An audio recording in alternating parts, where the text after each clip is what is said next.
After e4, c5, knight f3, knight c6, we play bishop b5, Rossolimo, and we're looking at the move knight to d4.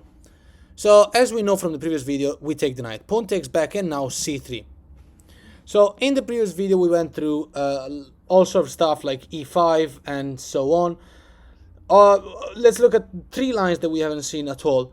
One of them is a6, straight away an attack on our bishop, we move back. And after b5, the bishop goes in c2. This is the best place to put the bishop.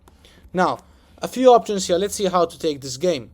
Obviously, a move like e6 seems like it makes sense, but you know, you just take this point d4 completely for free. You can then defend it.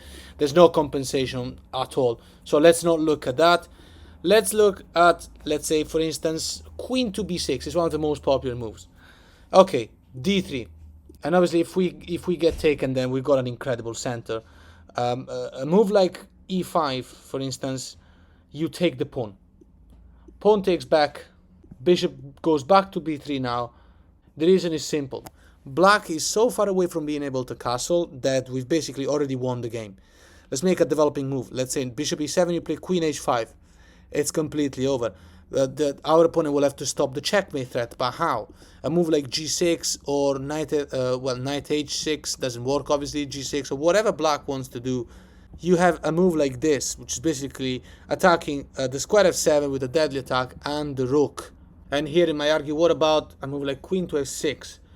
And now you don't really have that queen d5 threat because the rook can just move. How to capitalize here? Now here carry on with castling. And after g6, attacking the queen, you're just going to play queen to d5 now, attacking the rook. The rook has to move, and now e5, attacking the queen. Where does the queen go? There's nowhere that really makes sense to go to. Let's say queen to e6, but then you can take this pawn in d4 with an attack on the queen. What about queen to f5 instead? Still, you take this pawn. Position evaluated +4. Obviously, this pawn in e5 is just too strong. There is no counter play or anything here. Even if black plays bishop to b7 to develop and see what happens, maybe the idea. But look, the black player can't even open this knight in any square. He will just go on with development knight c3, just ignore it. Knight c3, the threat of knight d5 is too strong. We're going to close the line here. Oh, and one more thing. In this position, when we were threatening queen f7, what about queen to g6? Forcing, at least trying to force a swap of queens. And also putting pressure on g2 with a strong attack, actually, if that were to happen. But of course, we play queen d5, and we ignore the pawn in g2 since we're threatening a deadly attack. If black, let's say, moves the rook, our best move is to castle. And the position is basically a transposition, almost a transposition from before. Except you might argue that knight f6 is possible. But let's say rook b8, you castle. And even if knight f6 comes, you are still winning this crucial central pawn. And here in this position when we were attacking the rook, what if black ignores it and say, you know what, I'll take you here in g2. Black doesn't have to worry about queen f7. There is nothing afterwards. I mean, it's a good move, of course, technically. King has to move, but you would rather focus on this rook. So in this position, just play the quiet rook f1, and that's it. And now here, rook b8 has to happen. Because we were attacking a rook in threat and to win a free rook. Queen f7 check, king moves. Bishop to d2 now comes the development, and obviously the threat of playing bishop to a5, which is, as you can tell, a very strong move. This forces our opponent to play bishop b7, which is a possibility to give an escape to for the king to the square c8, but actually that doesn't work because check, king moves, and then you can go here. So obviously in this position, the black's best move according to the engine is pawn to b4, and now white goes on with bishop to f4. Threatening the rook. There is nothing to do now. Let's say the rook moves, rook b6, whatever, right? You play bishop to g3. And basically now the threat is to take the pawn in g7 and trap the rook. There is nothing to do now. Rook f6 is not possible. You will just take in g7. Bishop f6, the problem is that he leaves the square f8 unguarded. What about knight f6 developing? Doesn't work because you can take in g7 as well. The rook can't go to g8 because of your bishop. So what about the rook goes to f8 instead of g8? Remember that there's this tactic. Bishop takes check with the discover attack on this useless queen. So the queen shouldn't have gone there in the first place. Let's make a recap. Right, so bishop b5, knight d4, take it. c3, We're looking at early a6. Okay, bishop moves, b5, bishop c2. Queen to b6, d3. And here, earlier we went through e5, and what happens next? What about bishop to b7? Very smooth development, but this is still not good. Pawn takes, queen takes back, knight to c3. White's development is excellent. e6 to develop the bishop, bishop e3. The queen has to go away. Let's say queen to f6. Castle. Every move is a principal move.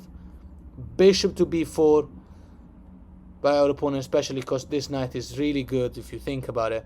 d4, you're taking control of the center. Knight to e7, developing. What to do next? a3, kick the bishop away. Okay, fine. Bishop to a5, b4. Okay, bishop is forced to go to another square. Bishop b6, a4. And now we got double attack with the square in b5, which forces a reply. So let's make an example. If black castles, black castles, here you just take a free pawn with the pawn, right? Pawn takes, and it's a pass pawn. It's a completely winning endgame. I mean, the pawn can take back, but then you can swap everything, swap the rooks, and then knight takes in b5 is just completely winning. So what about instead black takes this pawn? First of all, well, fine, take back with the knight. It comes with an attack on the bishop, so the bishop will have to move. When bishop goes to c7, then knight to c5, position evaluated +3 for a while now. We're threatening to take that bishop. If the rook protects it, remember that after the swaps, then this pawn in a6 will be free. Rook is an open file.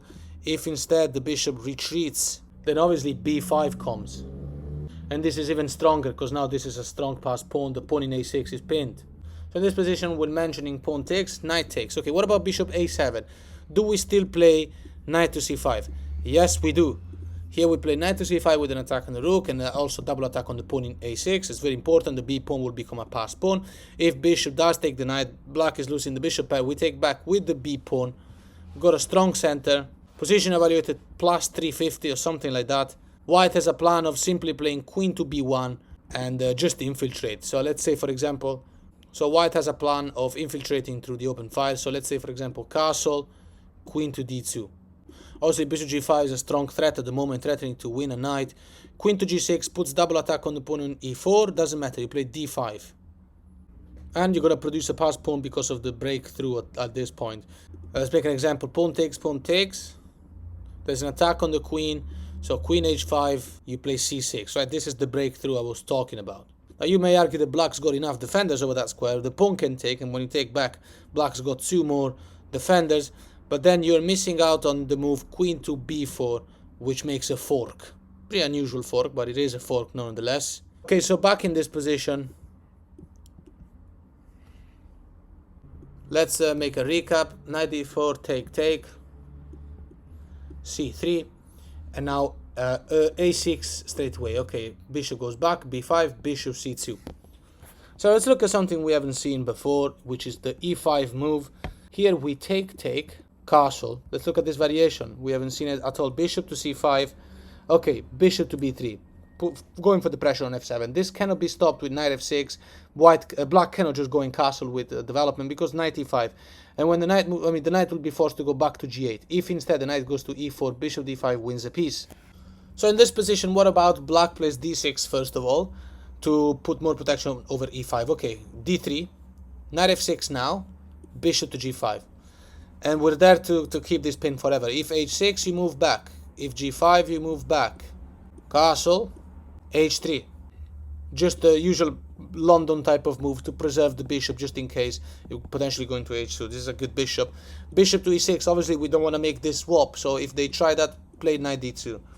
Rook to c8, putting the rook on an open file. f4 comes now, and we're going to have a rook on an open file. Nothing. It's impossible to stop it. Also because if you take, then we're completely winning. So if pawn takes, well, bishop to h4, pinning the knight once again. If they take you, take back with the knight. Otherwise you will have a double isolated pawn. d5. Let's look at this idea. Okay, take. That bishop was actually rubbish if you think about it. Rook takes in f4, finalizing the pressure on that knight, but even after rook c6 to defend it, e5. So now you know how to punish such a choice of moves from your opponent. So let's just go for a recap and look at something different. We're going to look at the main move, the most popular, the most played move. So take, and now c3. What about the immediate queen b6? Okay, so here you have to go back, bishop a4. So we're gonna see two options now. g6 to develop in fianchetto, take the pawn. And after bishop g7, d5. So that's how you punish it. And that's crazy because we're giving up a pawn.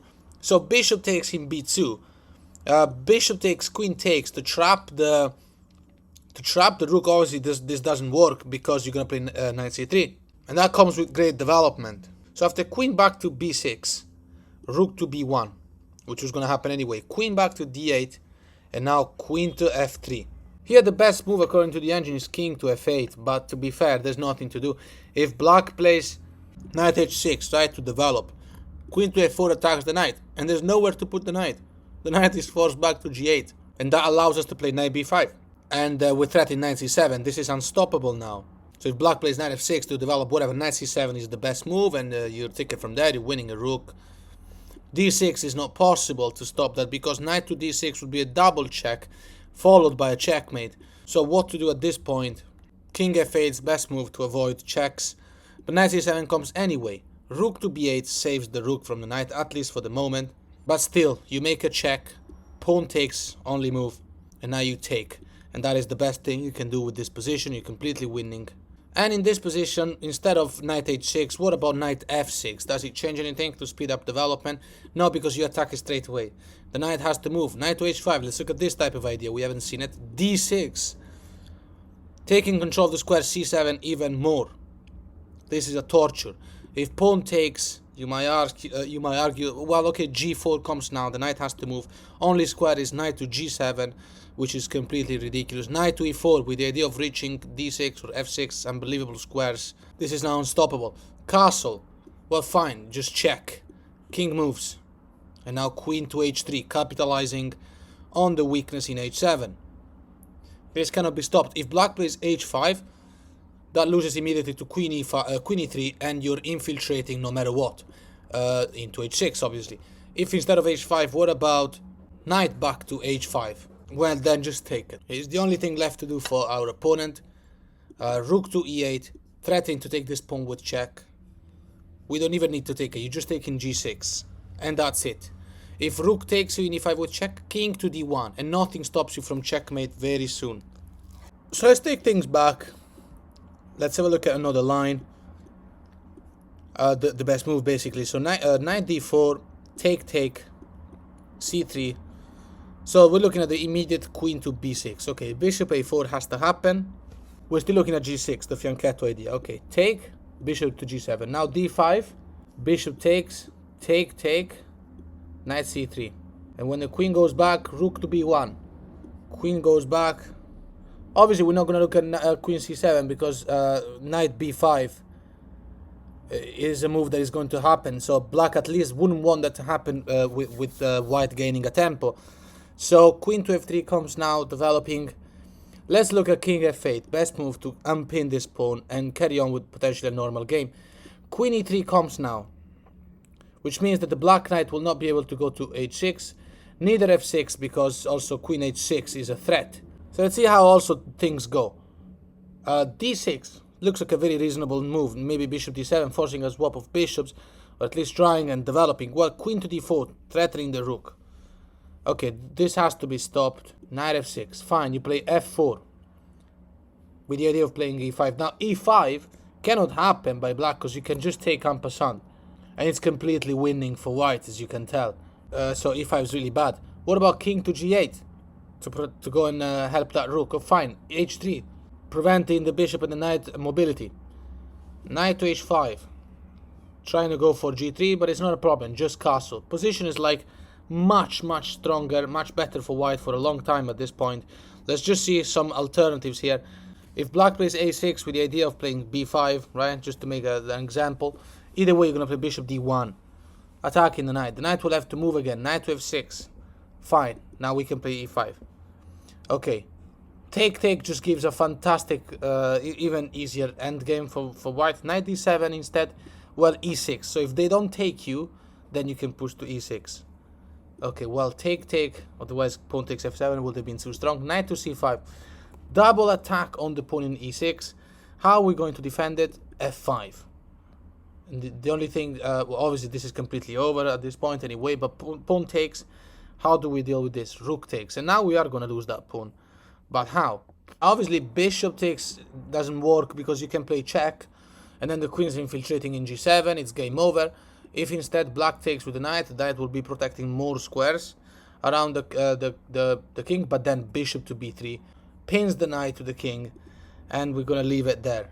So in this position, earlier we went through a6. What about knight g3 attacking the rook? This doesn't work. You just play rook f3. That's it. The knight will have to move again. Knight h5. At least now we cannot target that knight with a bishop, light square bishop. So we play king h2. And after bishop d7, let's look at this idea. Here, you just take in b7. This is not a poison pawn. Take, and that's it. There's nothing. We also got double attack on a7 as well. Queen c8 attacking the rook here. That's it. The white king is ultra safe. So back in this position, we've been going through g6, right? Straight in the immediate queen b6 variation, we had to go back with the bishop to a4, and then g6. What about e5 now? Is this possible? Well, usual thing. You take. And obviously black is gonna have a double isolated pawn, and you can refer to previous positions. Let's look at this idea. Queen takes d4. This is the more played move. Obviously the pawns remain fine, the structure of the black play remains fine, but still castle, and you're gonna play the usual moves. d3, remember the bishop in a4 is protected. You're gonna play knight c3, you're gonna play bishop e3. It's just amazing, right? This is completely winning already. Let's look at what happens when black takes this pawn. Fine, attack the queen, and the queen moves, queen f5, d4. Development is over. This pawn cannot really be taken, because when you do one more developing move, and now the bishop can't develop because otherwise queen will be targeting g7. Knight f6 maybe, but it's just too late. Our development is perfect. Rook e1 check. Bishop blocks, queen to d6, capitalizing on that square. We're gonna checkmate. If not, like, what else can happen here? Knight d5 will get taken. Knight g8 maybe. I didn't even look at this line. But this simply allows you to play a move like knight d5, going for c7, also putting more attack on the bishop. Knight d5 also stops. So yeah, look at the engine. The best move is indeed knight d5. Position evaluated +6, +7, I think. That's really crazy. Queen to g6, looking for a swap of queens, considering that knight to c7 does win the rook, but doesn't win the game. In fact, the best move now is rook takes, and you can tell why. So in this position, we mentioned how pawn takes pawn is even stupider.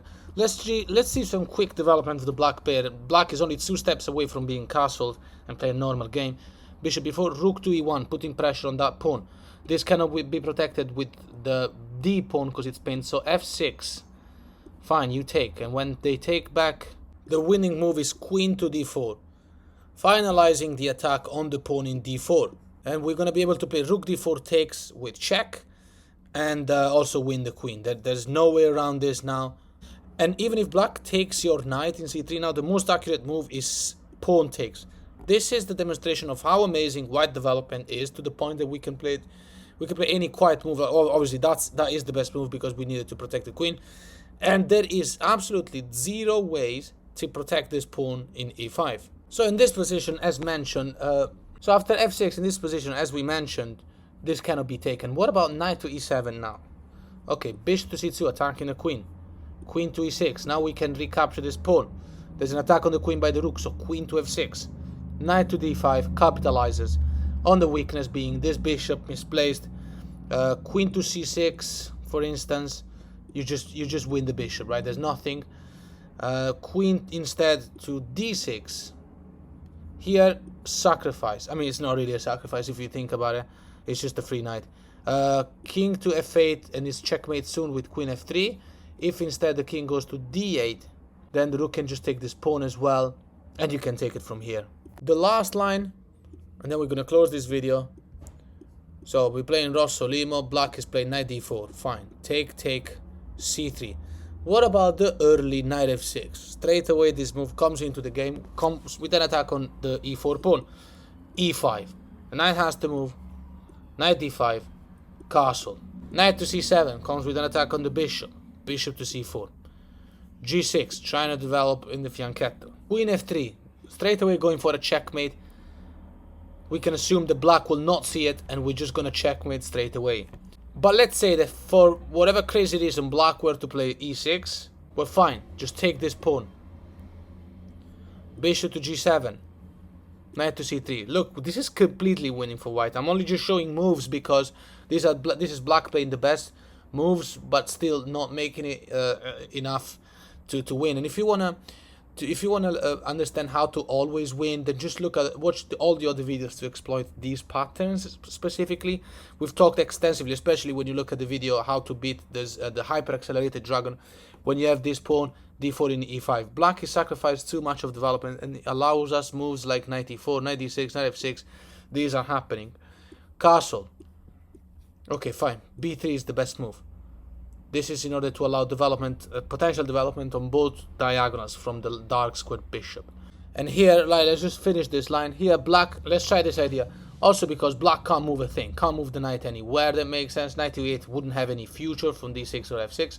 So after d5, bishop simply back to d3. Now, it looks like black might be conquering some more space, looks like. What about f6? Fine, just play queen g3.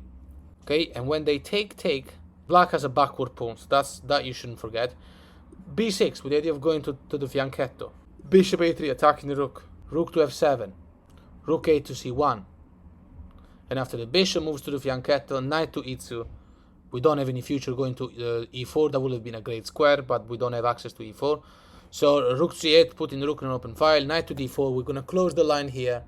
Position evaluated almost +4 for a while at this point. There are no moves that black can make. You see, knight b5 will be taken. Knight a5 is just stupid, doesn't do anything. Besides, if you take the knight, then you're gonna have control of the square e6, so the knight can't really move. The rook can't be going anywhere on the dark squares here. Going anywhere on the f5 doesn't make sense. Black's best move according to the engine is h8, right? But the plan will remain roughly the same. So if black plays, let's say, for instance, queen to d7 to put more protection over e6, maybe double up the rooks later on, or maybe even look for a swap, right? You will still play h4.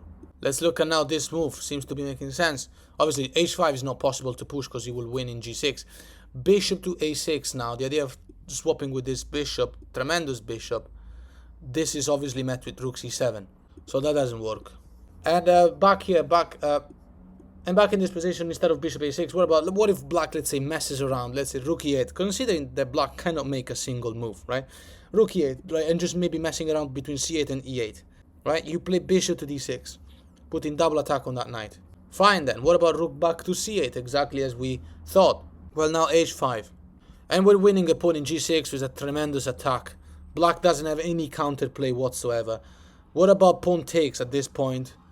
Well, in that case, f4 with the idea of f5, which is happening inevitably.